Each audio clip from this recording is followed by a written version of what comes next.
en sommes-nous des divergences réelles en Europe et comment la crise sanitaire les affecte-t-elle? Par divergence réelle, j'entends ce phénomène que nous avons maintes fois commenté de polarisation des industries exportatrices sur l'Allemagne et les économies périphériques du Nord et de l'Est de l'Europe, qui s'opère au détriment du Sud, en y incluant la France. Ce fossé qui s'est fortement aggravé dans la première décennie des années 2000 est à l'origine de déséquilibres des transactions courantes structurelles qui accroissent la dépendance financière du Sud à l'égard du Nord et génèrent des dynamiques d'endettement privé et public qui menacent à terme l'intégrité de la zone euro. Reprenons le film là où nous l'avions laissé avant la crise sanitaire. Il est bon d'y revenir car si nous évoquons de façon récurrente la divergence comme une caractéristique de fond de la zone euro, force est de constater que cette histoire a pris un autre cours depuis quelques années.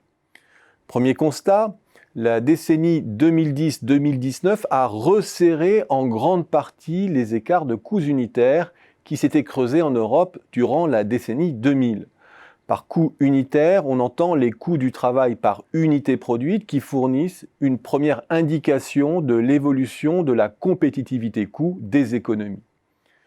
C'est le résultat maintenant tangible des politiques de dévaluation salariale initiées dans le Sud après 2008 et surtout 2010. Second constat, le poids relatif de l'industrie s'est stabilisé dans le Sud, alors qu'il tente à dévisser en Allemagne depuis 2017-2018, avant même le choc de la crise sanitaire. Pour mieux visualiser les choses, raisonnons en écart avec l'Allemagne. Dans le cas français, la courbe bleue exprime la part de l'industrie en Allemagne moins la part de l'industrie en France. La courbe violette exprime le même écart concernant la part de l'industrie élargie aux services aux entreprises. Enfin, la courbe grise rapporte les coûts unitaires allemands aux coûts unitaires français. Présenté de la sorte, le mouvement de divergence France-Allemagne apparaît avec clarté jusqu'à la fin des années 2000, suivi d'une stabilisation dans les années 2010 et de l'amorce d'un mouvement de convergence après 2017.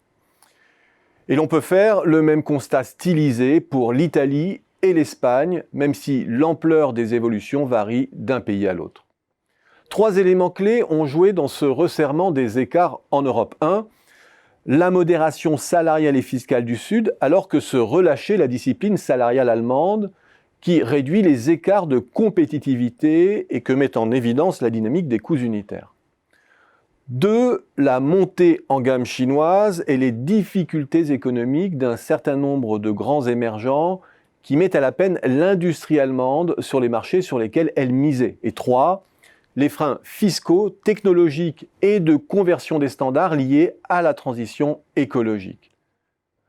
Et ce qu'il faut noter surtout, c'est que le mouvement de convergence intra-européen qui se dessine depuis 2017 est vrai en termes relatifs, mais aussi en niveau absolu, ce qui n'était pas le cas précédemment.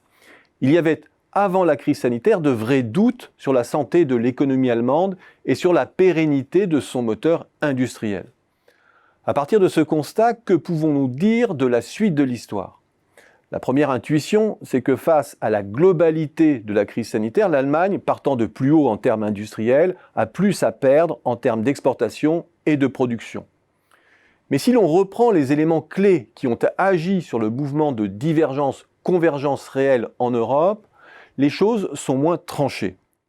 Du côté des moins, pour l'Allemagne, il y a le renforcement de la position chinoise au plan industriel.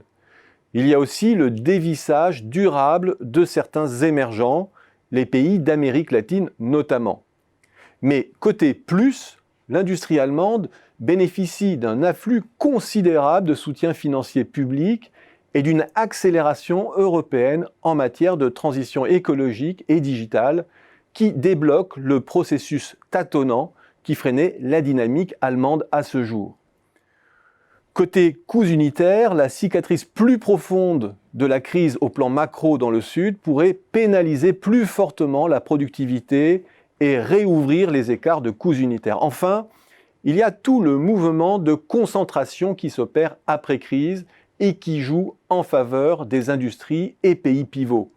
Et de ce point de vue, c'est un jeu d'agglomération qui devrait bénéficier à l'Allemagne.